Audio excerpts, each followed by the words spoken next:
دین vibes, دین کی آواز۔ بچیاں جائیں گی اپنے گھروں میں، ماں باپ ان کے رشتے کر دیں گے، مگر کچھ بچیاں ایسی بھی ہوں گی کہ تعلیم بھی مکمل ہو گئی، شادی کی عمر کو بھی پہنچ گئی، مگر رشتے نہیں آتے۔ اب بچیاں خود تو نہیں کر سکتی، وہ حالات کے اندر بند ہو جاتی ہیں، کر بھی کچھ نہیں سکتے اور نکلنے کا راستہ بھی نظر نہیں آتا۔ تو امام بخاری رحمۃ اللہ نے ان کو عمل بتا دیا کہ اگر تم تسبیح کا ذکر زیادہ کرو گے تو اللہ تعالیٰ تمہیں ان حالات میں سے نکال دے۔ اور اس کی دلیل یہ ہے کہ یونس علیہ السلام ایک پیغمبر تھے جو مچھلی کے پیٹ میں چلے گئے تھے۔ اب مچھلی کے پیٹ میں ان کو سمجھ نہیں لگ رہی تھی کہ باہر نکلنے کی کیا ترکیب ہے، کوئی مخرج نہیں نظر آتا تھا۔ انہوں نے اللہ کی تسبیح بیان کی، لا الہ الا انت سبحانک انی کنت من الظالمین۔ اللہ نے مچھلی کو حکم دیا کہ تم میرے یونس کو کنارے کے اوپر واپس نکال دو، چنانچہ ان کو مچھلی کے پیٹ سے نجات مل گئی۔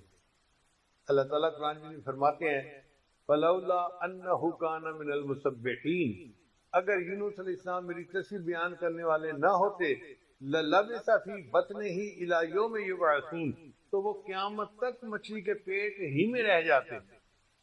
مصیبت اتنی بڑی تھی کہ قیامت تک انہوں نے مچھلی کے پیٹ میں رہنا تھا، مگر تسبیح پڑھنے نے مچھلی کے پیٹ سے نجات عطا فرما دی۔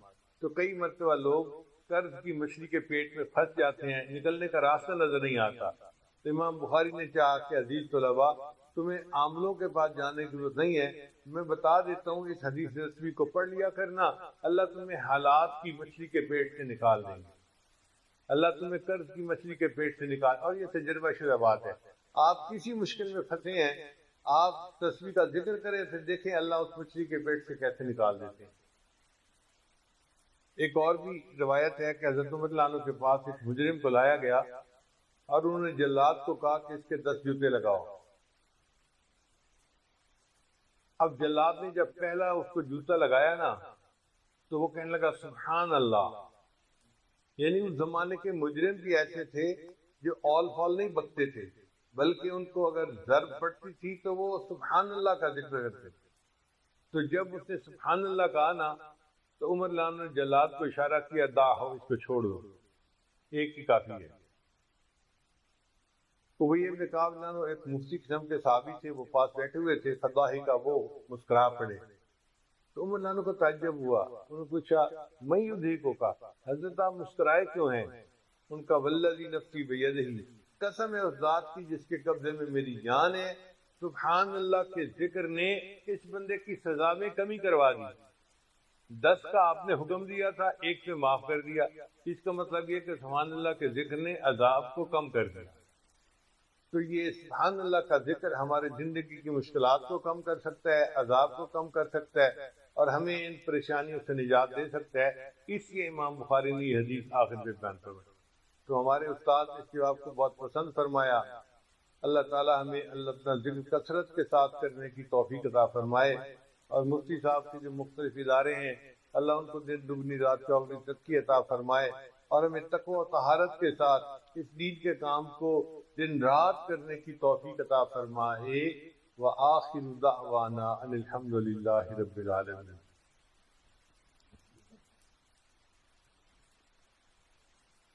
حضرت یونس علیہ السلام کو مچھلی نے عصر کے وقت اپنے پیٹ سے باہر نکالا تھا۔ یونس علیہ السلام نے دعا مانگی تھی کہ اے اللہ مجھے اس مچھلی کے پیٹ سے نجات عطا فرما دے۔ اللہ فرماتے ہیں فلولا انہ کان من المسبحین، اگر یونس علیہ السلام میری تسبیح بیان نہ کرتے، میری پاکی بیان نہ کرتے، للبث فی بطنہ الی یوم یبعثون، قیامت تک اسی طرح مچھلی کے پیٹ کے اندر ہی پڑے رہتے۔ ایسی مصیبت تھی کہ جس سے نکلنا پاسبل نہیں تھا، تسبیح پڑھنے پر اللہ نے اس مصیبت سے نکال دیا۔ تو اللہ نے فرمایا میرے محبوب کے امتیوں، تم عصر کی نماز پڑھو گے، جس مچھلی کے پیٹ میں پھنسے ہوگے میں تمہیں بھی نجات دے دوں گا اور تم اس سے نکل جاؤ گے۔ کئی دفعہ کاروبار بھی مچھلی کا پیٹ بن جاتا ہے، ایسے بندہ قرضے میں پھنس جاتا ہے، نکلنے کی صورت نظر نہیں آتی۔ ایک لڑکی ہے، عالمہ بن گئی، اب گھر میں ہے اور انتظار میں ہے کہ کوئی رشتہ آئے اور ماں باپ رشتہ طے کریں، رشتہ نہیں آتا۔ ابھی ہے نا مچھلی کے پیٹ میں پھنسی ہوئی بیچاری، کرے تو کیا کرے؟ اپنی زبان سے تو کہہ نہیں سکتی کہ میرا رشتہ فلاں جگہ کر دیں، انتظار میں ہے۔ جب تک رشتہ نہیں آتا اس وقت تک انتظار ہے۔ اب اس مچھلی کے پیٹ سے یہ کیسے نکلے گی؟ جب یہ تصویر بیان کرے گی، اللہ اس کو قرض کی مچھلی سے، حالات کی مچھلی سے، پریشانی کی مچھلی سے، پیٹ سے اس کو نجات عطا فرما دیں گے۔ اس لیے یہ تصویر کا عمل بہت ہمارے لیے فائدہ مند عمل ہے۔ تو یونس علیہ السلام کو عصر کے بعد چونکہ مچھلی نے پیٹ سے نکالا تھا، تو اللہ نے فرمایا میرے بندو تم عصر کی نماز ادا کرو گے، تم اگر ذلت کی مچھلی کے پیٹ میں پھنسے ہوئے ہوگے نا اور نکلنے کی کوئی صورت نظر نہیں آتی ہوگی، میں تمہیں اس میں سے بھی نکال دوں گا اور تمہیں نجات عطا فرما دوں گا۔ پھر سوال پیدا ہوتا ہے کہ مغرب کی نماز میں فرض کی؟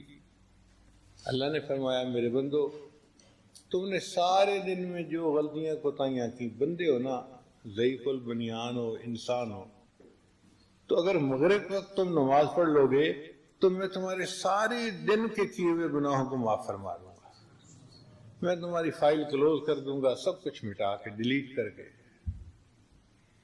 اور عشاء کی نماز صرف امت محمدیہ کی خصوصیت ہے، اس سے پہلے کسی امت کو عشاء کی نماز نہیں ملی، صرف اسی امت کو ملی۔ کیوں ملی؟ کہ اللہ نے اپنے محبوب صلی اللہ علیہ وسلم کو عشاء کے وقت معراج عطا فرمایا تھا، فرمایا میرے محبوب کی امتیو تم عشاء کے وقت عشاء کی نماز پڑھو گے، میں اس کے بدلے تمہیں روحانی معراج عطا فرما دوں گا۔ اس لیے یہ 5 نمازیں ہم پر اللہ کا احسان ہے جو اللہ نے فرض فرمائی اور ہمیں پڑھنے کی توفیق عطا فرمائی۔ سوال پیدا ہوتا ہے کہ فرضوں میں 2 رکعت فرض، 3 رکعت فرض، 4 رکعت فرض مختلف نمازوں میں ہوتے ہیں، ایسا کیوں ہے؟ 1 رکعت فرض کیوں نہیں؟ یا کچھ اور تعداد کیوں نہیں؟ علماء نے اس کا جواب لکھا۔ اللہ تعالیٰ قرآن میں فرماتے ہیں جاعل الملائکۃ رسلا اولی اجنحۃ مثنی وثلاث ورباع، اللہ نے فرشتوں کو بنایا کسی کے 2 پر، کسی کے 3 پر، کسی کے 4 پر۔ میرے بندو فرشتوں کو پرواز ملتی ہے 2 پروں سے، 3 پروں سے، 4 پروں سے۔ تم میرے بندے ہو، تم نماز ادا کرو گے، اس کی رکعتیں 2، 3 اور 4 ہوں گی فرض، اور ان فرضوں کی رکعتوں کے ادا کرنے پر تمہیں میری طرف روحانی پرواز نصیب ہو جائے گی۔ پھر ایک سوال پیدا ہوتا ہے کہ صبح سے لے کے عشاء تک کی نمازوں میں 17 رکعتیں فرض واجب کیوں ہیں؟ یہ 17 رکعتیں بنتی ہیں 2 فجر کی، 4 ظہر کی 6، پھر 4 عصر کی 10، پھر 3 مغرب کی 13 اور 4 عشاء کی، تو 17 رکعتیں ہو گئی۔ تو 17 رکعتیں فرض کیوں ہیں؟ علماء نے جواب دیا کہ اللہ تعالیٰ نے معراج میں اپنے محبوب کو 17 چیزوں کی سیر کروائی تھی۔